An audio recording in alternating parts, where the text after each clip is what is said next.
हरि ओम।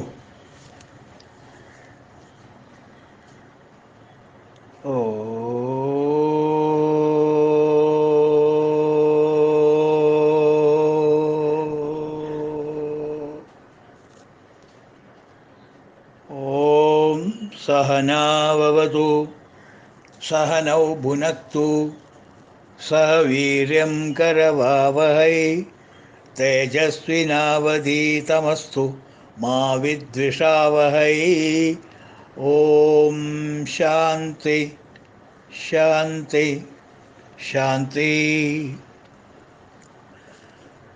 शान्ताकारं भुजगशयनं पद्मनाभं सुरेशं विश्वाधारं गगनसदृशं मेघवर्णं शुभाङ्गं लक्ष्मीकान्तं कमलनयनं योगिहृद्ध्यानगम्यं वन्दे विष्णुं भवभयहरं സർവലോകൈകനാഥം. നമ്മളെടുക്കുന്ന ശ്ലോകങ്ങൾ 102, 103. 102, 103 ചെല്ലാം. ആധാരനിലയോ ധാത പുഷ്പഹാസ പ്രജാഗര ഊർധ്വംഗസ്തത്പഥാചാര പ്രാണദ പ്രണവപ്പണ പ്രമാണം പ്രാണനിലയ പ്രാണഭൃത് പ്രാണജീവന തത്വം തത്വവിദേകാത്മാ ജന്മമൃത്യുജരാധിക. ഇവിടെ രണ്ടാമത്തെ ശ്ലോകത്തിൽ രണ്ടാമത്തെ വരി ഒന്ന് ശ്രദ്ധിക്കണേ. പ്രമാണം പ്രാണനിലയ പ്രാണഭൃത് പ്രാണജീവന. അടുത്ത വരി തത്വം തത്വം തദ്വിദ് ഏകാന്ത. അതാണ് തത്വം തത്വവിദ് ഏകാന്ത. ആ 3 വാക്കാണ് അത് കേട്ടോ. തത്വം തത്വവിദ് ഏകാത്മ. അങ്ങനെ മുറിച്ച് മനസ്സിലാക്കണം. ചെല്ലുമ്പോൾ നമുക്ക് ഒന്നിച്ച് ചെല്ലാം. തത്വം തത്വവിദ് ഏകാത്മ എന്ന് പറഞ്ഞാലും അത് തത്വം എന്നും തത്വവിദ് എന്നും ഏകാത്മ എന്നും 3 നാമങ്ങളാണത്. അതൊന്ന് മനസ്സിൽ ശ്രദ്ധിക്കുക. ഇന്നത്തെ നാമം 957 പ്രണവ. പ്രണവ ഈസ് ഓങ്കാരം, എല്ലാവർക്കും അറിയാവുന്നത്. അതിനെക്കുറിച്ച് അധികം വിസ്തരിക്കേണ്ട കാര്യമില്ല.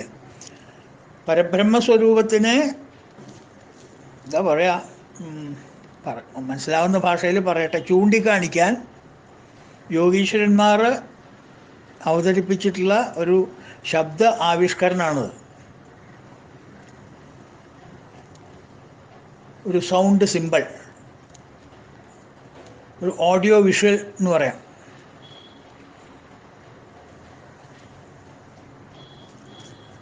ആ ശബ്ദത്തിന് അനേക അർത്ഥങ്ങൾ, വളരെ ഡീപ്പായിട്ടുള്ള അർത്ഥങ്ങൾ ഉണ്ട്.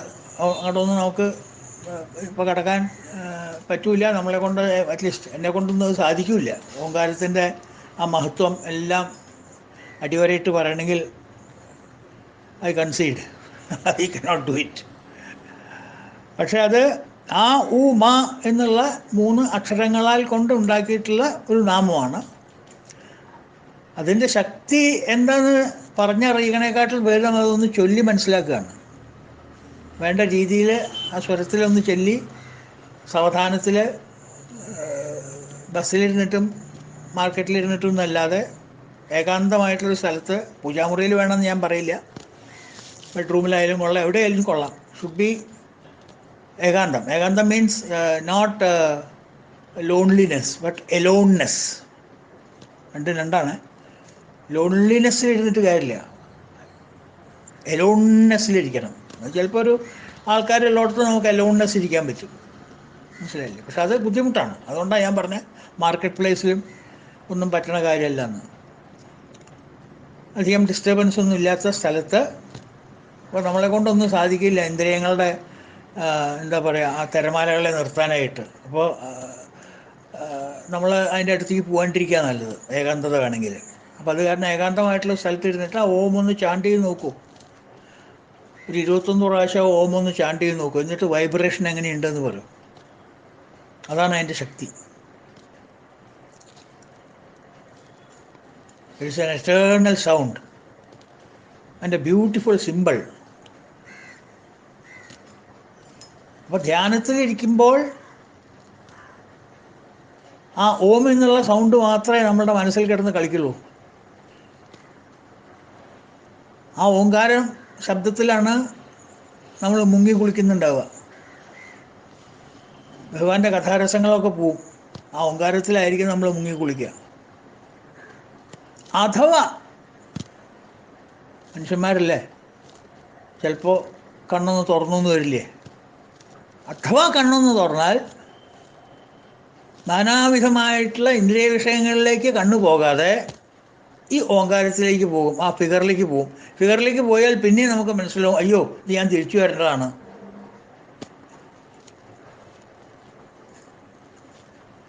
അപ്പോൾ ഫോമിൽ നിന്ന് സൗണ്ടിലേക്ക്, sound is subtler than the form.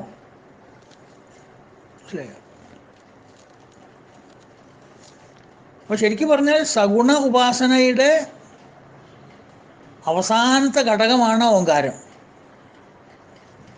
സഗുണോപാസന നമ്മൾ എവിടുന്നൊക്കെ തുടങ്ങാം? നാമങ്ങൾ ചെല്ലാം, ഭഗവാന്റെ കൃഷ്ണൻ്റെ നാമങ്ങളൊക്കെ ചെല്ലാം. ത്വൽഭക്തിസ്തു കഥാരസാമൃതചരീ നിർമ്മജ്ഞനേന സ്വയം. കഥകളിൽ രസിച്ച് ആറാടാം. പൂജാമുറിയിൽ ഒരുപാട് ഫോട്ടോകൾ വെച്ചിട്ട്, കുറേ ആൾക്കാരുടെ ദേവന്മാരുടെ ഫോട്ടോകൾ വെച്ചിട്ട് നമുക്ക് ഇഷ്ടമുള്ള ഫോട്ടോകൾ എവിടെയൊക്കെ വെച്ചാൽ നോക്കിയിരിക്കാം, അങ്ങനെ നോക്കിയിരിക്കാം കുറേ നേരം. ശിവൻ്റെ ഫോട്ടോ അങ്ങനെ നോക്കിയിരിക്കാം, അവരുടെ ഫാമിലിയെക്കുറിച്ച് ആലോചിക്കാം, അവരുടെ കഷ്ടപ്പാടിനെ കുറിച്ച് ആലോചിക്കാം, അവർ എങ്ങനെയൊക്കെയാണ് ബുദ്ധിമുട്ടുന്നത്, റേഷൻ കാർഡ് മേടിക്കാൻ എന്തൊക്കെയാണ് ചെയ്യണം,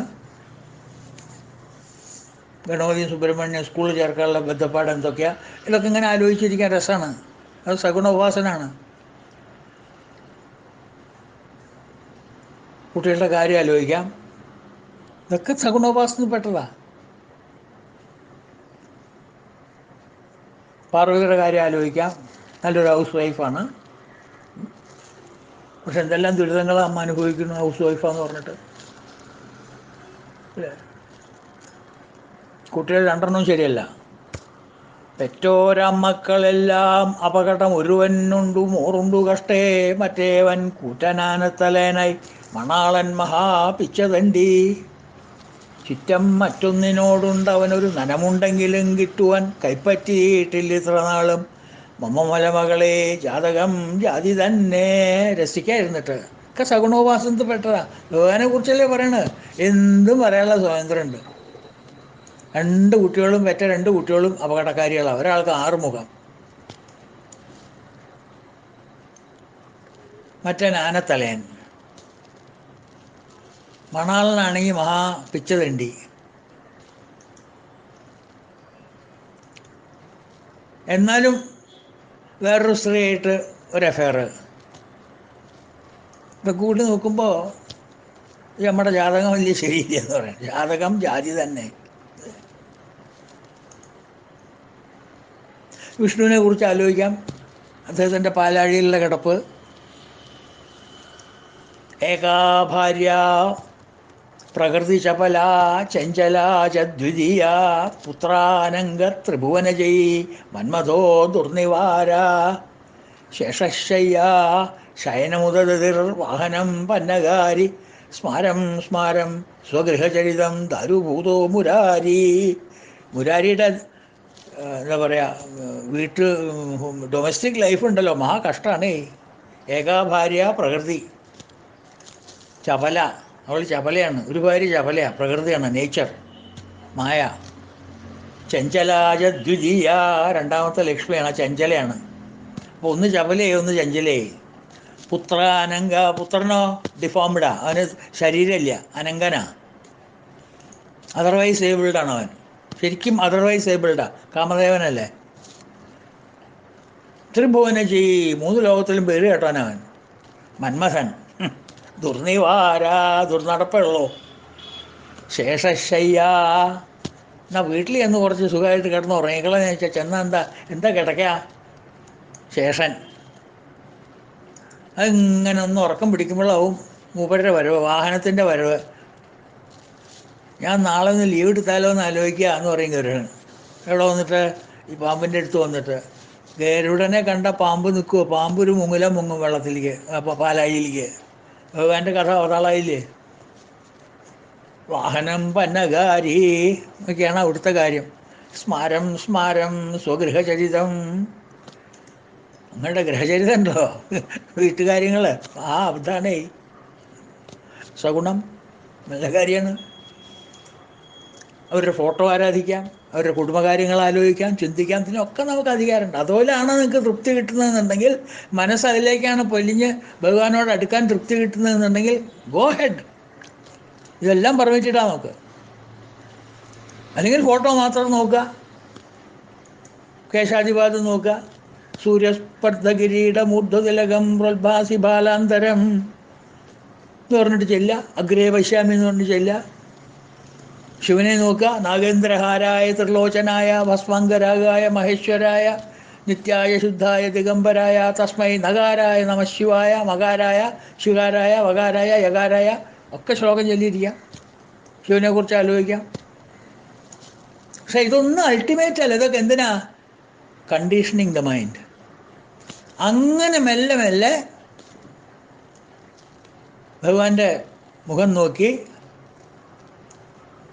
കണ്ണ് നോക്കി, കവള് നോക്കി, ചെവി നോക്കി, കഴുത്ത് നോക്കി, വക്ഷസ്ഥലം നോക്കി, ഉദരം നോക്കി, കാലുകൾ നോക്കി, കാലിൻ്റെ പാദങ്ങൾ നോക്കി, അവസാനം പാതാരബന്ധങ്ങളിലേക്ക് ലയിക്കുക. അവിടെ മാത്രം പിൻ പോയിൻ്റ് ആക്കുക, മറ്റതൊക്കെ പോയി. അപ്പോൾ എന്തായി? നമ്മൾ വലിയൊരു രൂപത്തിൽ നിന്ന് ചെറിയൊരു രൂപത്തിലേക്ക് കൊണ്ടുവരും. അങ്ങനെ കൊണ്ടുവന്ന് ഫോമൊക്കെ വിട്ടു. അത് വിട്ടിട്ടൊരു സൗണ്ട് സിമ്പിളായി. ഓം. കുറച്ച് കൊണ്ടുവന്നു നമ്മൾ, സൗണ്ട് സിമ്പിളാക്കി. നമ്മൾ ഒരു വലിയ വിരാട് പുരുഷനിൽ നിന്ന് ചെറിയൊരു ഓങ്കാരത്തിലേക്ക് നമ്മൾ ഇറങ്ങി വന്നു. അപ്പോൾ സഗുണ ഉപാസനയുടെ അവസാനം, നിർഗുണ ഉപാസനയുടെ തുടക്കം. നിർഗുണ ഉപാസനയിൽ ഇതൊന്നുമില്ല, സൗണ്ടും ഇല്ല, സിമ്പിളും ഇല്ല, ഒന്നുമില്ല. You are beyond Om, beyond turiyam. അപ്പോൾ ഓം എന്നുള്ളത് ഒരു ജംഗ്ഷനാണ്. It is ending of saguna and beginning of nirguna ആണ് ഓങ്കാരം. സൗണ്ട് ഉണ്ട്, സിമ്പിൾ ഉണ്ട്, ഓഡിയോ വിഷ്വൽ. അഥവാ കണ്ണ് തുറന്നാൽ കാണുകയും ചെയ്യാം, കണ്ണടച്ചാൽ കേൾക്കുകയും ചെയ്യാം. Audio visual. അപ്പോൾ ഒരു ഓഡിയോ വിഷ്വൽ സിമ്പിളാണ് മഹർഷിമാർ വിഭാവനം ചെയ്തിട്ടുള്ളത്. അതാണ് ഓങ്കാരം, അതാണ് പ്രണവം, അത് തന്നെയാണ് ഭഗവാനും. ആ സിമ്പിളാണത്. അപ്പോൾ ഓങ്കാര ധ്യാനത്തിൽ നിന്ന് നേരെ ചാട്ടം പിന്നെ ബ്രഹ്മത്തിലേക്കാണ്. അതുവരെ ആ അടിവാരം വരെ നമ്മളെ കൊണ്ടുപോകും സഗുണ ഉപാസന. ഓങ്കാരമായിട്ട് അടിവരെ പിടിച്ച് പോകാം നമുക്ക്. ഈ മൗണ്ടേനിയസ് ടെറൈനൊക്കെ ഇല്ലേ, ഊട്ടി, ഡെഹ്റാഡൂൺ അങ്ങനെയുള്ള സ്ഥലത്തേക്കൊക്കെ ട്രെയിനിൽ പോകുമ്പോൾ, ഇപ്പോൾ ഇവിടെ മേറ്റുപ്പാളയം അവിടുന്ന് ഊട്ടിയിലേക്ക് പോകുമ്പോൾ ഊട്ടിയുടെ അടിവാരം വരെ പോവുള്ളൂ, അല്ല മേറ്റുപ്പാളയം വരെ നമ്മൾ ട്രെയിൻ പോവുള്ളൂ. അത് കഴിഞ്ഞാൽ പിന്നെ അവിടുന്ന് അങ്ങോട്ട് നീലഗിരി പോകണമെങ്കിൽ ട്രെയിൻ വേറെയാണ്. അതിൽ കയറിയാലേ നീലഗിരി എത്തുള്ളൂ. അപ്പോൾ എല്ലാ വാഹനങ്ങളും വന്നിട്ട് താഴ്ത്തു നിർത്തണം മേറ്റുപ്പാളയം. അവിടുന്ന് വേണം എന്നിട്ട് ഈ സ്പെഷ്യൽ ചക്കറുള്ള ട്രെയിനിൽ പോകാൻ. അപ്പോൾ എല്ലാ സഗുണ ഉപാസകന്മാരും വന്നിട്ട് ഈ ഓങ്കാരത്തിൻ്റെ അവിടെ വന്ന് നിൽക്കും. അത് കഴിഞ്ഞിട്ട് ഈ ഓങ്കാരം ട്രെയിനിൽ നിർഗുണ ഉപാസനയിൽ ഏറിയിരുന്ന് എല്ലാം അങ്ങോട്ട് പോകും. കുറേ പോയി കഴിഞ്ഞാൽ ഈ ഓങ്കാരവും വിടും. പോൾ വോൾട്ട് കളിക്കുന്ന പോലെ ഈ വടിയും വിട്ടിട്ട് അപ്പുറത്തേക്ക് ഒരു ചാട്ടം, അത് കിടക്കണം. മനസ്സിലായില്ലേ? അതാണ് പ്രണവ, ഓങ്കാരം എന്ന് പറയുന്നത്. ക്ലിയർ? ഓക്കെ. അടുത്ത നാമം പണ. പണ എന്ന് ചോദിച്ചെങ്കിൽ വ്യവഹരിക്കുന്നവൻ എന്നർത്ഥം. ട്രാൻസാക്ഷൻസ് നടത്തുന്നവൻ, ട്രാൻസാക്ടർ, വ്യവഹരിക്കുന്നവൻ, കാര്യങ്ങൾ നടത്തുന്നവൻ. ഇതൊക്കെയാണ് കമൻ്ററി എഴുതിയിട്ടുള്ള വ്യാഖ്യാതാക്കൾ എഴുതിയിരിക്കുന്നത്. Supreme manager of the reality of the world, of the universe. Supreme manager, എല്ലാ കാര്യങ്ങളും എല്ലാ വ്യവഹാരങ്ങളും വേണ്ട പോലെ നടത്തുന്നവൻ എന്നർത്ഥം. എല്ലാ പ്രപഞ്ചത്തിലുള്ള സൃഷ്ടികൾക്കും നാമരൂപങ്ങൾ നൽകി പ്രപഞ്ചയാത്ര നടത്തുന്നവൻ. ഓരോരുത്തർക്കും ഓരോ ഐഡൻറ്റിറ്റി കൊടുത്തിട്ടുണ്ട്. You are this, you are this, you are this, നാമരൂപങ്ങൾ അത് കൊടുത്തിട്ട് അവരുടെ എന്താ പറയുക, ലോകയാത്ര സുഗമമായിട്ട് നടത്തുന്നു.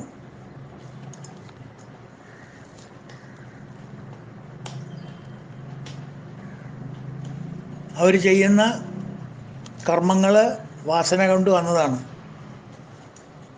ആ വാസനയ്ക്ക് അനുസൃതമായിട്ടുള്ള ഫലം ചെയ്യാനുള്ള ഫീൽഡിലായിരിക്കും അവരെ കൊണ്ടിടുക.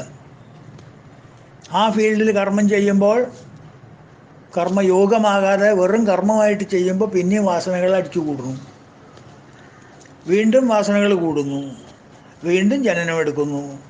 ഈ സൈക്കിൾ കണ്ടിന്യൂസ്. ഇത് ഇഫക്റ്റീവായിട്ട് മാനേജ് ചെയ്ത് പോരുന്നത് ആരാ? ഭഗവാൻ. ഭഗവാൻ ഒരു വിഷമമില്ല. നമ്മളൊക്കെ വേണ്ട വഴിക്ക് അങ്ങോട്ട് പോയി വാസനകളൊന്നും ക്രിയേറ്റ് ചെയ്യുന്നില്ല. ഉള്ള വാസനകൾ നശിപ്പിച്ച് ഉണ്ടാണ്ട വീട്ടിലേക്ക് പോകാമെന്ന് വിചാരിച്ചാൽ ഹറി ഹോം ആവായിരുന്നു. പക്ഷേ നമ്മൾ ചെയ്യുന്നില്ല അത്. അപ്പോൾ ഭഗവാന് ഇരട്ടി പണിയാവുക. രണ്ടാമതും ഇതിനെയൊക്കെ പൊടിക്കുപ്പിയിലാക്കിയിട്ട് രണ്ടാമതും കൽപ്പാന്തരം കഴിഞ്ഞാൽ പിന്നെയും പടച്ചു വിടണ്ടേ ഓരോരോ സ്ഥലത്തേക്ക്, ഓരോരോ രീതിയിൽ. പന്നിയായിട്ടും പെരിച്ചാഴിയായിട്ടും പോത്തായിട്ടും ആനയായിട്ടും പാമ്പായിട്ടും മനുഷ്യനായിട്ടും ഒക്കെ. ആ ചെയ്യുന്നതാണ്, അതാണ് പണ എന്ന് പറയാൻ കാരണം. That is his activity. വളരെ ബുദ്ധിമുട്ടിയിട്ടാണ് പോകാൻ നിയന്ത്രിക്കേണ്ടത്. പക്ഷേ എങ്കിലും പ്രക്രിയ ഭംഗിയായിട്ട് നടത്തിക്കൊണ്ടുവരുന്നു. വ്യവഹരിക്കുക, ട്രാൻസാക്ട് ചെയ്യുക എന്നൊക്കെയാണ് പണം എന്നുള്ളതിൻ്റെ അർത്ഥം. അപ്പോൾ ഈ കാണപ്പെടുന്ന കംപ്ലീറ്റ് പ്രപഞ്ചം ഒരു സ്പെല്ലിംഗ് മിസ്റ്റേക്കും ഇല്ലാതെ, ഒരു തടസ്സവും ഇല്ലാതെ, ഒരു റോഡ് ബ്ലോക്കും ഇല്ലാണ്ട് സുഖമായിട്ട് നടത്തിക്കൊണ്ടുവരുന്നു. അതാത് ആൾക്കാർ ചെയ്തു വെച്ചിട്ടുള്ള വാസനകൾക്ക് കൽപ്പാന്തര കാലത്ത് അതിൽ നിന്നെടുത്ത് അനുസൃതമായിട്ടുള്ള കർമ്മരംഗത്തിലേക്ക് അവർ അടിച്ചുവിട്ട് നന്നായിട്ട് കർമ്മം ചെയ്യുന്നവർ കൊണ്ടുപോയിട്ടുള്ള വാസനകളൊക്കെ നശിപ്പിച്ച് അവരവരുടെ കളങ്ങളൊക്കെ മാച്ചു കഴിഞ്ഞാൽ തിരിച്ച് വീട്ടിലേക്ക് എത്താം. അതല്ല പിന്നെയും ചളി മേത്ത് വാരി തേച്ചിട്ടാണ് വരുന്നതെന്നുണ്ടെങ്കിൽ പിന്നെയും ആ വാസനകൾ നശിപ്പിക്കാനായിട്ട് പിന്നെയും ഒരു ജന്മം എടുക്കുക. അത് ഏത് ജന്മം എടുക്കുക നമുക്കറിയില്ല. Depending upon the density of the vasanas. മനസ്സിലായി? ഈ വ്യവഹാരം നടത്തുന്നവനാണ് പണ എന്ന് പറയുന്നത്. അടുത്ത നാമം പ്രമാണ. പ്രമാണ എന്ന് വെച്ചെങ്കിൽ പരമാർത്ഥ ജ്ഞാനസ്വരൂപൻ അർത്ഥം. പ്രമാണം അത് പ്രമാണമാണ്. ഇറ്റ് ഈസ് ദി അതോറിറ്റി, ജ്ഞാനസ്വരൂപൻ. ഈ പ്രപഞ്ചം മുഴുവൻ ജ്ഞാനത്തിൽ അധിഷ്ഠിതമാണ്, അല്ലേ? അറിവിൽ അധിഷ്ഠിതമാണ് ഈ പ്രപഞ്ചം മുഴുവൻ. ആലോചിച്ച് നോക്കിക്കോളൂ. എല്ലാ ചലനങ്ങളും ജ്ഞാനബിന്ദുവിൽ നിന്നുണ്ടാകുന്നതാണ്. കർമ്മം ചെയ്യുന്നത് എങ്ങനെയാ? ഇച്ഛ കൊണ്ടല്ലേ. ഇച്ഛ എവിടെ നിന്നുണ്ടാകുന്നത്? ജ്ഞാനത്തിൽ നിന്നല്ലേ. ഇച്ഛ ഉണ്ടാവുന്നത് എന്തുകൊണ്ടാണ്? ആലോചിച്ച് നോക്കൂ. How a desire is born? Out of knowledge. Curiosity is born. അതിനെക്കുറിച്ചൊന്നും അറിയണം, അതറിയില്ല. അപ്പോൾ അതറിയാനുള്ള ആഗ്രഹമായി. അതെവിടെ നിന്ന് വരുന്നു? അതങ്ങനെ ഒന്നും ഉണ്ട് എന്നുള്ളൊരു അറിവ് കൊണ്ടല്ലേ നമുക്ക് വരുന്നത്. അജ്ഞാനാണെങ്കിൽ വരില്ലല്ലോ.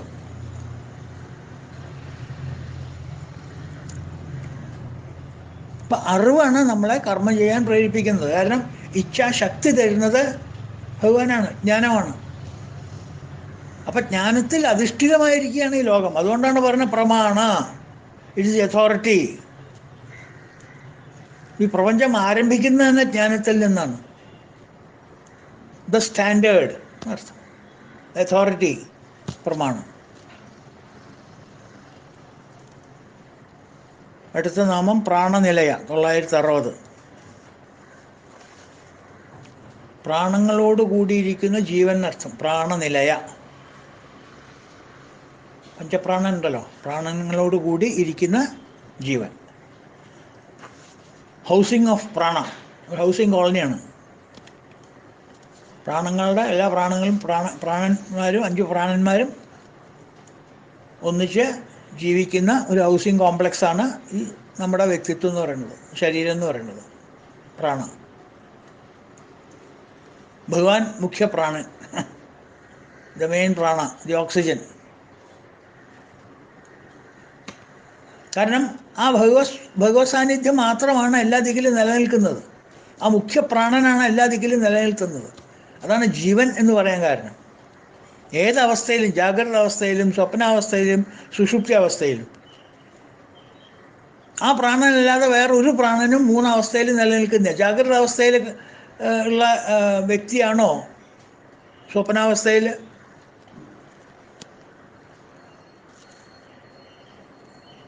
ആണോ?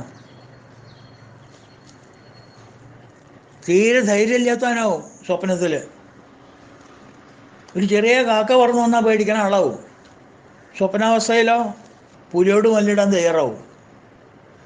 തിരിച്ചുമാവാം, പുലിയോട് മല്ലിട്ടവനാവാം. ഒരു കാട്ടിലൊരു പുലിയെ കണ്ട പുലിയായിട്ട് ഇടിച്ച് പിടിച്ച പുലിയുടെ വായിൽ കൈ തിരുകി അങ്ങനെ പുലിയെ അടിച്ചിട്ട് കൊന്ന് അങ്ങനെ വീരശൂര പരാക്രമിയായിട്ടും എവിടെ? സ്വപ്നത്തിൽ. ജാഗ്രത അവസ്ഥയിലോ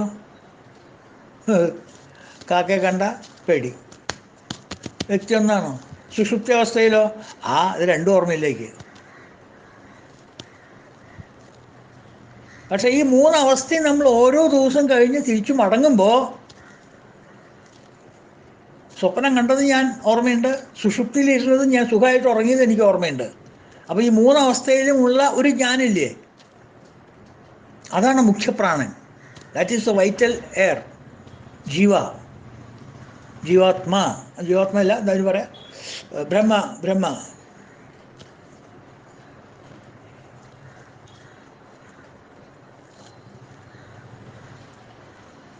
സർവസ്യ ചാഹം ഹൃദി സന്നിവിഷ്ടോ എന്നൊക്കെ പറയില്ലേ നമ്മൾ. ആ സ്പാർക്ക് ഓഫ് എക്സിസ്റ്റൻസ് ഇന്നലെ നമ്മൾ കണ്ടില്ലേ? യാവത് പവനോ നിവസതി ദേഹേ താവത് പൃച്ഛതി കുശലം ഗേഹേ എന്ന് പറഞ്ഞില്ലേ ശങ്കരൻ? എത്രത്തോളം കാലം ആ സത്ത് നമ്മളുടെ ഉള്ളിലുണ്ടോ, എസൻസ് നമ്മളുടെ ഉള്ളിലുണ്ടോ, ആ പ്രാണൻ നമ്മളുടെ ഉള്ളിലുണ്ടോ, അത്രത്തോളം കാലം യെസ്. കഴിഞ്ഞാലോ ഭാര്യ അഭിപ്യതി തസ്മിൻ കായേ. Your spouse also will be afraid of your body. Because എന്താ കാരണം? പ്രാണൻ നോ മോർ അവൈലബിൾ. അപ്പം ഈ ഞാൻ എന്നറിയപ്പെടുന്നവൻ ജാഗ്രത അവസ്ഥയിലുണ്ട്, സ്വപ്നാവസ്ഥയിലുണ്ട്, സുഷുപ്തി അവസ്ഥയിലുണ്ട്. ആ ഞാനാണ് ഈ പ്രാണനിലയൻ. അവനാണ് ഈ പ്രാണൻ. മനസ്സിലായി? ഓക്കെ. അടുത്ത നാമം പ്രാണഭൃത്. പ്രാണഭൃത്, പ്രാണങ്ങളെ പോഷിപ്പിക്കുന്നവൻ അർത്ഥം. ഇതേ അർത്ഥം തന്നെ, മുകളിൽ പറഞ്ഞ അതേ അർത്ഥം തന്നെ. ഭഗവാൻ അന്നരൂപത്തിൽ അന്നം ഉണ്ടാവുന്നു മറക്കണ്ട. അന്നാത് ഭവതി പർജന്യാത് അന്നാത് ഭവന്തി ഭൂതാനി. മഴയിൽ നിന്ന് മഴ എങ്ങനെയാണ് ഉണ്ടാകുന്നത്? മഴയിൽ നിന്ന് അന്നം ഉണ്ടാകുന്നു. അതൊക്കെ നമ്മൾ പഠിച്ചിട്ടില്ലേ? അപ്പോൾ ഭഗവാൻ അന്നരൂപത്തിൽ പ്രാണനെ വേണ്ട വിധത്തിൽ പോഷിപ്പിക്കുന്നു. ഈ വൈറ്റൽ എയർ, എൻ്റെ ഉള്ളിലുള്ള എയർ ഉണ്ടല്ലോ, പഞ്ചപ്രാണന്മാരെ, അവരൊക്കെ വേണ്ട വിധം പോഷിപ്പിക്കുന്നു. ഓരോരുത്തർക്കും ഓരോ ഡ്യൂട്ടി കൊടുത്തിരിക്കുക.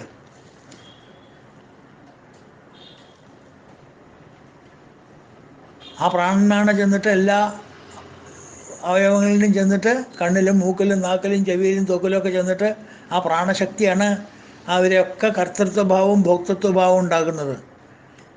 ഞാൻ ചെയ്യുന്നു, ഞാൻ അനുഭവിക്കുന്നു, ഞാൻ ചെയ്യുന്നു, ഞാൻ അനുഭവിക്കുന്നു. മനസ്സിലായില്ലേ? എല്ലാ ഇന്ദ്രിയങ്ങളിലും അവർ പോയി വർക്ക് ചെയ്യുന്നുണ്ട്. എല്ലാ ഇന്ദ്രിയങ്ങളിലും അവരെ ശക്തി ഇല്ലെങ്കിൽ പറ്റില്ല. ചെവിയിൽ പ്രാണനില്ലെങ്കിൽ കേൾക്കില്ല, കണ്ണിൽ പ്രാണനില്ലെങ്കിൽ കാണില്ല, നാക്കിൽ പ്രാണനില്ലെങ്കിൽ രസിക്കാൻ പറ്റില്ല, മൂക്കിൽ പ്രാണനില്ലെങ്കിൽ ഘ്രാണിക്കാൻ പറ്റില്ല, ത്വക്കിൽ പ്രാണനില്ലെങ്കിൽ സ്പർശിക്കാൻ പറ്റില്ല.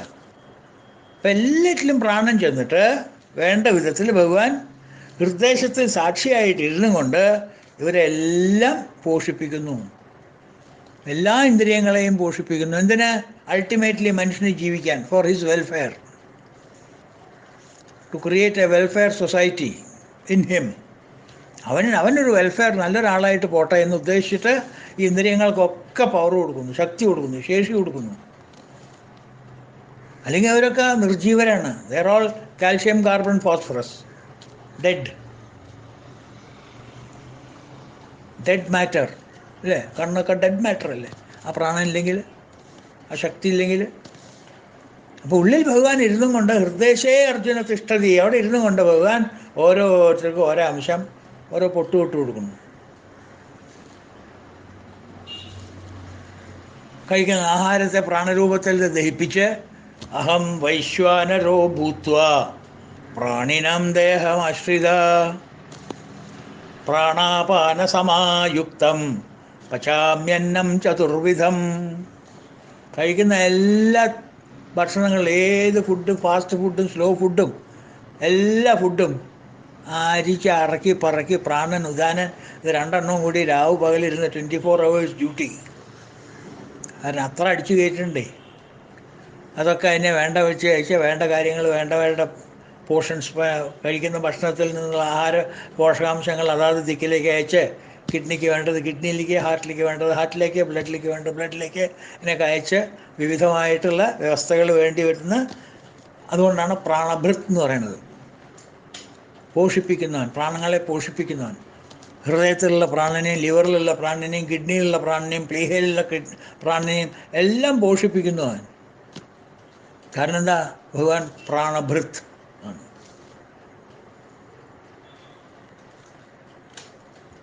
അങ്ങനെ അവസാനം ദേഹത്യാഗം ചെയ്യുന്നു. മതി, ഇനി പോവാ നമുക്ക് ഇവിടുന്ന്. അതുകൊണ്ട് ദേഹം പതിക്കുന്നു. കൂട്ടുകാരെയും കൊണ്ടിട്ട് വായുർഗന്ധ നിവാശയെ എന്താ പറയുക, സൂക്ഷ്മ ശരീരമായിട്ട് ഭഗവാന്റെ പാട്ടിലേക്ക് വേറെ പോകുന്നു. സഹസ്രനാമം, ലളിതാസഹസ്രനാമത്തിലും ഈ നാമം വരുന്നുണ്ട്. പ്രാണരൂപിണി എന്ന് പറയുന്നത്. പ്രാണരൂപിണി, പ്രാണം കൊടുക്കുന്നവൾ, രൂപിയായിട്ടിരിക്കുന്നവൾ പ്രാണരൂപിണി. അതാണ് പ്രാണഭൃത് എന്നുള്ള വാക്കിൻ്റെ നാമത്തിൻ്റെ അർത്ഥം. ഓക്കെ, അടുത്ത നാമം ഇതൊക്കെ കണ്ട നാമങ്ങളാട്ടോ. ഞാൻ പിന്നെയും വലിച്ചു നീട്ടാന്ന് എനിക്ക് തോന്നുന്നു, സാറില്ല. അടുത്ത പ്രാണജീവന, അതുപോലെ തന്നെ മേൽപ്പറഞ്ഞ നാമം തന്നെ ആവർത്തിച്ച് പറയുന്നു. പ്രാണങ്ങൾക്ക് ജീവൻ നൽകുന്നതും ഭഗവാൻ തന്നെ. പ്രാണൻ ഇവർക്കൊക്കെ ജീവൻ നൽകുന്നു. ആ പ്രാണന് ജീവൻ നൽകുന്ന ആരാ? അത് ഞാൻ തന്നെ. എൻ്റെ ഒരു സ്പാർക്ക് അവനില്ലെങ്കിൽ അവനൊന്നിനും കൊള്ളില്ല. ഇലക്ട്രിസിറ്റിയാണ് എല്ലാ ബൾബുകളെയും ശോഭിപ്പിക്കുന്നത്. ഇലക്ട്രിസിറ്റിക്ക് ആ പവർ ടു ലൈറ്റ് അല്ലെങ്കിൽ പവർ ടു മാനിഫെസ്റ്റ് എവിടുന്ന് കിട്ടി? എവിടുന്ന് കിട്ടിയത്? ഭഗവാൻ തന്നെ കൊടുത്തതാണ്. ഭഗവാന്റെ ഹീറ്റ് എനർജിയിൽ നിന്ന് കൊടുത്തതാണത് ഇലക്ട്രിസിറ്റിയിലേക്ക്. അപ്പോൾ പ്രാണങ്ങൾക്ക് ജീവൻ നൽകുന്നതും ഭഗവാൻ തന്നെ. പ്രാണജീവന, പ്രാണങ്ങളുടെ ജീവനാണ് ഭഗവാൻ. ജീവൻ മീൻസ് ജീവൻ നൽകുന്നവൻ, ലൈഫ് ഗിവർ.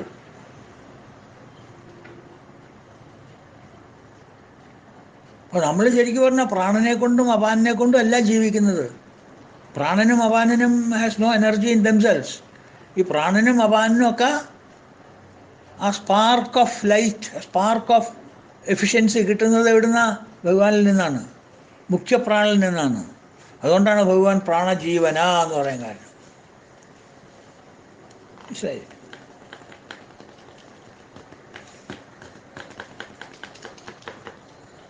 അടുത്ത നാമം തത്വം. തത്വം എന്ന് വെച്ചാൽ തത്വമസി എന്നൊക്കെ കേട്ടിട്ടില്ലേ നമ്മൾ? എത്രയോ പ്രാവശ്യം നമ്മൾ പറഞ്ഞതാണ്. തത്വം മീൻസ് ബ്രഹ്മസ്വരൂപം. തത്വം, തത്ത് എന്നുള്ളതിൻ്റെ അവസ്ഥ, തത്ത് അതിൻ്റെ അവസ്ഥ. തത്ത് എന്ന് വെച്ചാൽ എന്താ? തത്ത് ഇംഗ്ലീഷിൽ എഴുതിയാലും അത് തന്നെയാണ്. ദാറ്റ്, അത്, തത്ത്.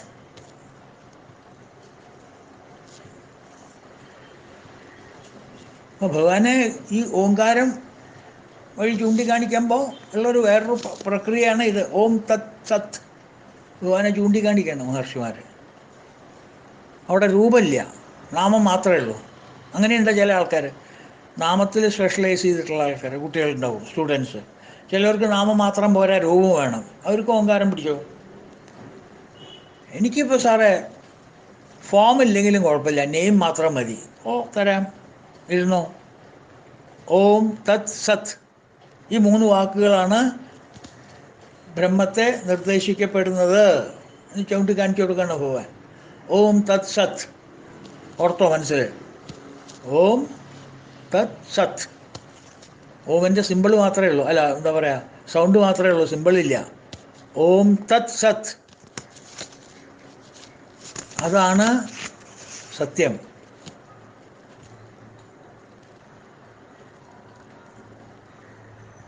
അത് ചൂണ്ടിക്കാണിച്ചു കൊടുക്കുകയാണ്.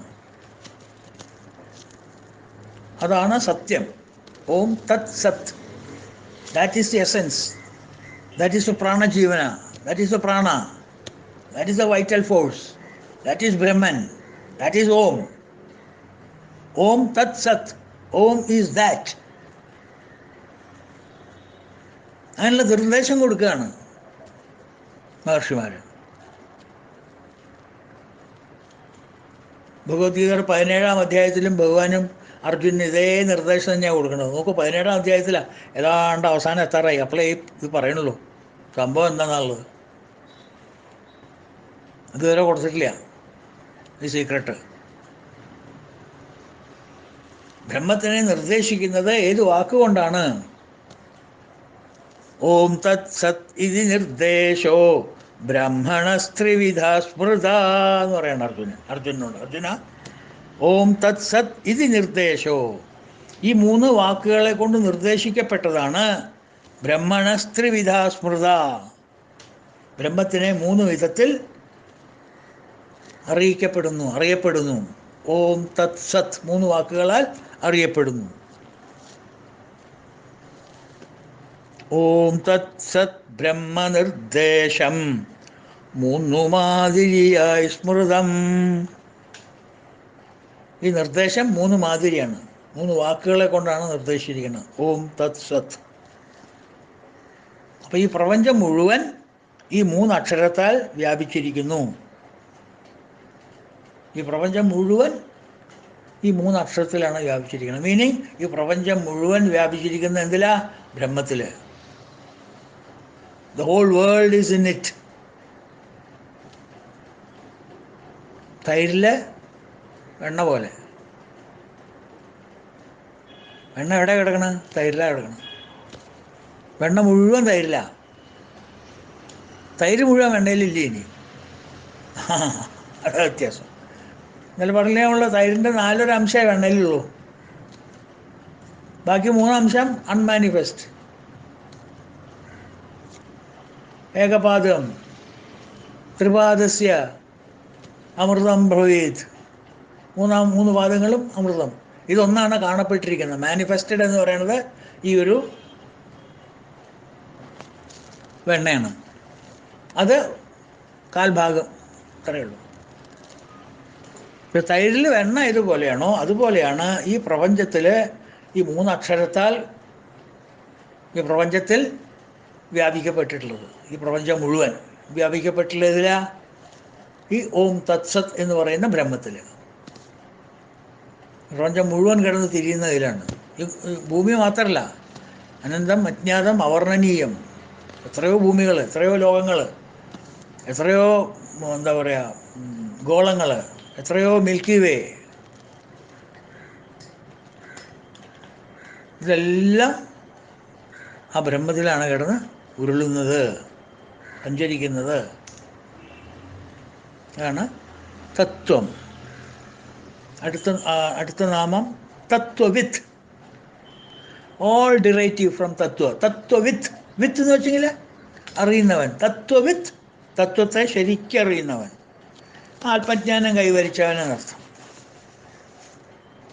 അതായത് ഓരോ പദാർത്ഥത്തിൻ്റെയും മൂലവസ്തു തിരിച്ചറിയുന്നവൻ തത്വദർശി. ആ തത്വം ദർശിച്ചവനാണ് അവൻ. ഏത് വസ്തുവിലും ഈ കാണപ്പെടുന്ന എല്ലാ വസ്തുവും മിഥ്യയല്ലേ? ബ്രഹ്മസത്യം ജഗൻ മിഥ്യ. പക്ഷേ ബ്രഹ്മോ ജീവൈവ നാപര. ബ്രഹ്മവും ജീവനും രണ്ടല്ലേ? അപ്പോൾ അതിൻ്റെ അർത്ഥം എന്താ? ഇതിൽ നമ്മളത് കാണണം. തത്വം അസി, അല്ലെങ്കിൽ ഓം തത് സത്, ഇതിൽ അത് കാണണം നമ്മൾ. ഏതിലത് കാണണം? ബ്രഹ്മത്തിൽ. പറഞ്ഞ പ്രപഞ്ചത്തിൽ നമ്മൾ ബ്രഹ്മത്തിനെ കാണണം. കാരണം പ്രപഞ്ചം മുഴുവൻ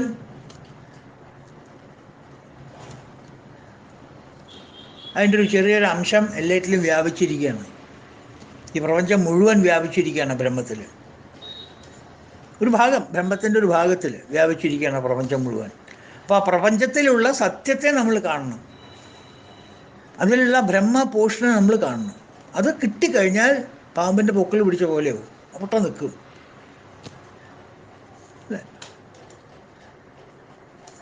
ചിത്വദർശനം തത്വദർശനം. മനുഷ്യൻ്റെ മനസ്സ്, ചിത്തം, അതിൻ്റെ പ്രവൃത്തി മനസ്സിലായി കഴിഞ്ഞാൽ അതന്നെയാണ് തത്വദർശനം. തത്വത്തെ ദർശിക്കുന്നത് എന്താ? ചിത്തത്തെ ദർശിക്കുന്നത് തന്നെയാണ്. ചിത്തത്തിൻ്റെ സ്വസ്വരൂപം ദർശിക്കുമോ? അതിലുള്ള വികാരങ്ങളും വിക്ഷേപങ്ങളും അല്ല. മനസ്സിൻ്റെ വികാരങ്ങളും വിക്ഷേപങ്ങളും നമുക്ക് ദർശിക്കേണ്ട, അത് നമുക്ക് കാണാം, നമ്മൾ തന്നെയാണ് ഉണ്ടാക്കുന്നത്. ആ വികാരത്തിൻ്റെയും വിക്ഷേപത്തിൻ്റെയും പിന്നിലുള്ള ഒരവസ്ഥ മനസ്സിൻ്റെ, ആ അവസ്ഥയൊന്ന് ദർശിക്കൂ. അതാണ് ചിത്വദർശനം.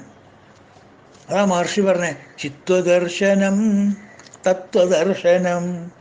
അവനവൻ്റെ മനസ്സിനെ നമുക്ക് കാണാൻ പറ്റിയെന്നുണ്ടെങ്കിൽ പിന്നെ അതാണ് തത്വദർശനം. ലോകത്തിലുള്ളതിനെല്ലാം അതായിട്ട് നമുക്ക് കാണാൻ പറ്റും, എല്ലാം ഒന്നായിട്ട് കാണാൻ പറ്റും. സർവം ബ്രഹ്മമയം എന്ന് പറഞ്ഞ പോലെ.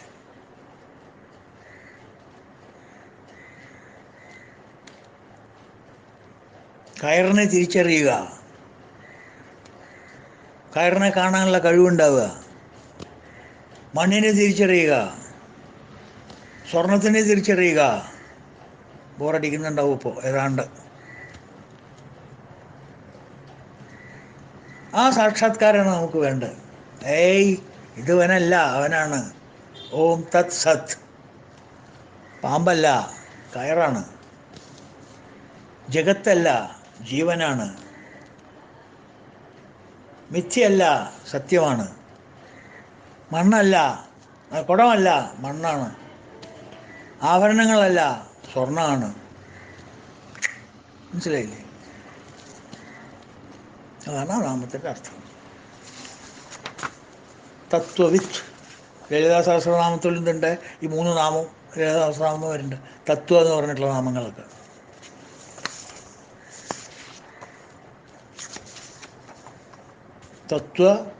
തത്വവിത്ത്, എന്താ പറയുക, തത്വവിത്ത്. അതെ, തത്വവിത്ത്. അതെ, തത്വമെന്നും തത്വവിത്തുമെന്നും 2 നാമങ്ങൾ ലളിതാ സഹസ്രനാമത്തിലുണ്ട്.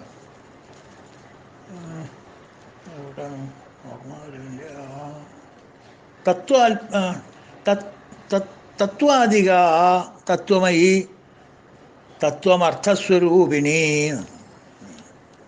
തത്വാധിക, തത്വത്തിൽ അധിഷ്ഠാനമായിട്ടുള്ളവൾ. തത്വമയി, സത്യം, തത്വം മെയ് പൂണ്ടവൾ, എംബോഡിമെൻ്റ് ഓഫ് തത്വം. തത്വം അർത്ഥസ്വരൂപിണി, തത്വത്തിൻ്റെ അർത്ഥം എന്താണോ ആ അർത്ഥസ്വരൂപിണി, ദി എസൻസ് ആണ് തത്വവിത്ത്, തത്വത്തെ അറിയുന്നവൻ. അടുത്ത നാമം ഏകാത്മാ,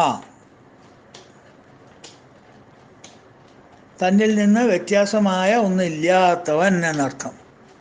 ബ്രഹ്മസത്യം ജഗൻ മിഥ്യ എന്നർത്ഥം പറഞ്ഞു കഴിഞ്ഞാൽ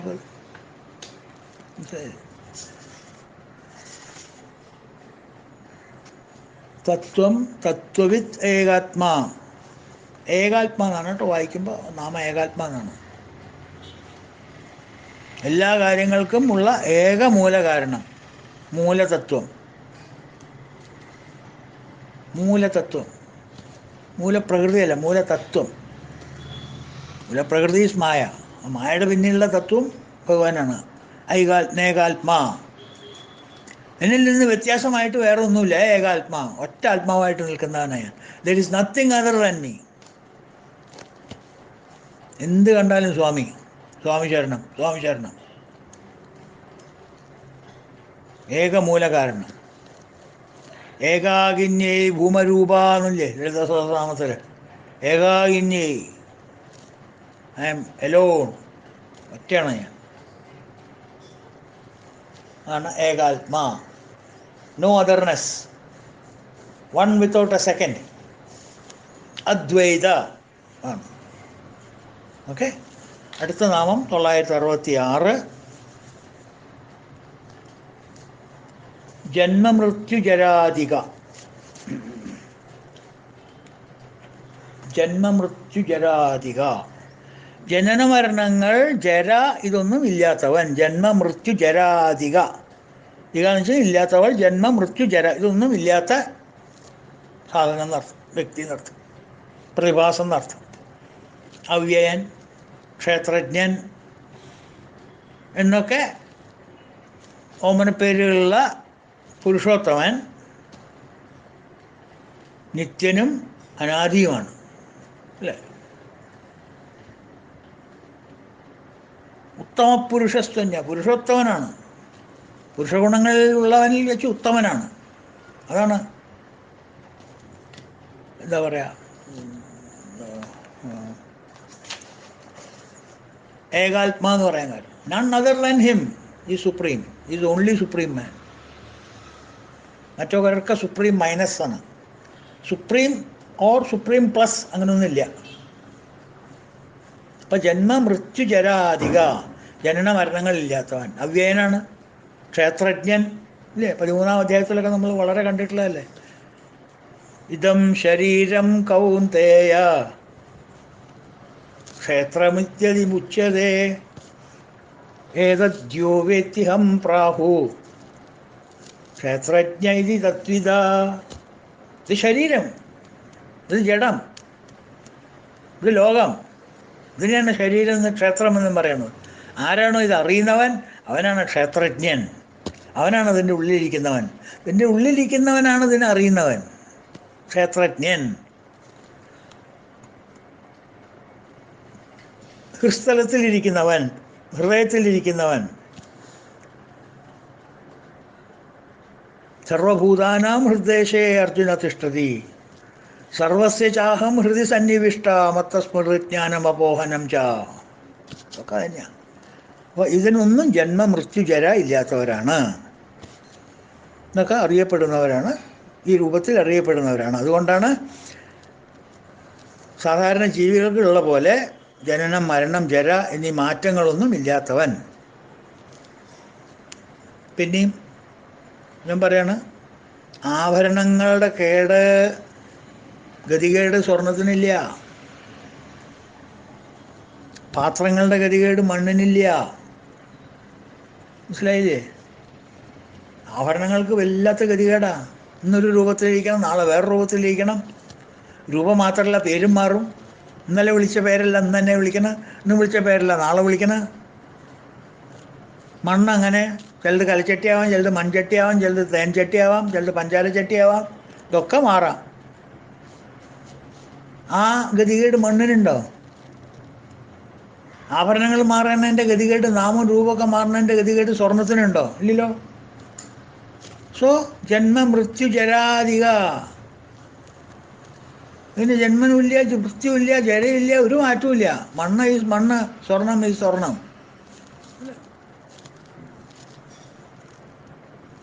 ഈ പരമരഹസ്യം, സൃഷ്ടിരഹസ്യം അല്ലെങ്കിൽ ജീവിത സത്യം ഭഗവാൻ 2-ാം അധ്യായത്തിൽ തുറന്ന് പറയുന്നുണ്ട് അർജുനനോട്.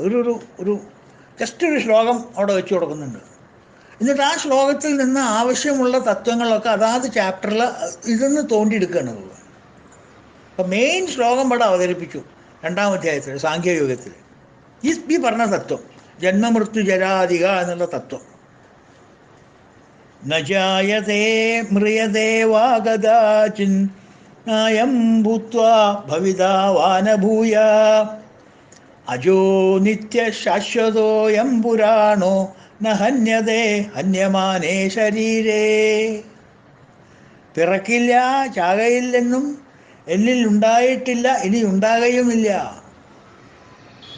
മരണം, ജനനം എന്നുള്ള ഒന്നും എനിക്ക് ഇതേവരെ ഉണ്ടായിട്ടില്ല അർജുന. ഇനി അത് ഉണ്ടാവാനും പോണില്ല. ഇതേവരെ ജനിച്ചില്ല, ഇനിയിപ്പോൾ നാളെ ജനിച്ചാലോ ഇല്ല, ജനിക്കില്ല. ഇതേവരെ മരിച്ചില്ല, നാളെ മരിച്ചാലോ മരിക്കില്ല. നായം ഭൂത്വ ഭവിത വാനഭൂയ, ഉണ്ടാവില്ല. അത് നെവർ ഇറ്റ് വിൽ ഹാപ്പൻ. ഉണ്ടായിട്ടില്ല, ഇനി ഉണ്ടാകയില്ല തമ്പുരാൻ പറഞ്ഞത്. പിറക്കില്ല, ചാകയിൽ നിന്നും എന്ന് ഉണ്ടായിട്ടില്ല, ഇനി ഉണ്ടാകുകയുമില്ല. അജോ നിത്യ ശാശ്വതോയം പുരാണ. വാക്കുകൾ കണ്ടില്ലേ സംസ്കൃതത്തിലെ? ന ഹന്യതേ ഹന്യമാനേ ശരീരേ. ശരീരം നശിച്ചാലും കുടം നശിച്ചാലും മണ്ണ് നശിക്കില്ല, വള നശിച്ചാലും സ്വർണം നശിക്കില്ല. ന ഹന്യതേ ഹന്യമാനേ ശരീരേ. Even if the shariram falls, I will not fall.